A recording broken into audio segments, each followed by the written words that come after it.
بیوی کو شادی کے چند سال بعد خیال آیا کہ اگر وہ اپنے شوہر کو چھوڑ کر چلی جائے تو شوہر کیسا محسوس کرے گا۔ یہ خیال اس نے کاغذ پر لکھا، اب میں تمہارے ساتھ اور نہیں رہ سکتی، میں اب بور ہو گئی ہوں تمہارے ساتھ، میں گھر چھوڑ کے جا رہی ہوں ہمیشہ کے لیے۔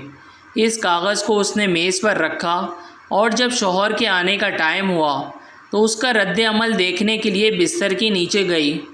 شوہر آیا اور اس نے میز پر رکھا کاغذ پڑھا۔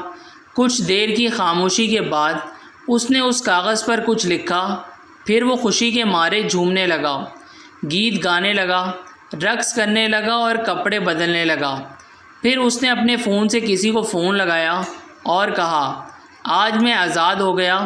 شاید میری بیوقوف بیوی کو سمجھ آ گیا کہ وہ میرے لائق ہی نہیں تھی، لہٰذا آج وہ ہمیشہ کے لیے گھر سے چلی گئی ہے، اس لیے اب میں آزاد ہوں اور تم سے ملنے کے لیے میں آ رہا ہوں کپڑے بدل کر۔ تم بھی تیار ہو کے میرے گھر کے سامنے والے پارک میں ابھی آ جاؤ۔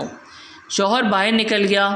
آنسو بھری آنکھوں سے بیوی بستر کے نیچے سے نکلی اور کانپتے ہاتھوں سے لکھی لائن پڑھی، جس میں لکھا تھا، بیڈ کے نیچے سے پاؤں دکھائی دے رہے ہیں، پارک کے قریب والی دکان سے بریڈ لے کر آ رہا ہوں میں، تب تک چائے بنا لینا۔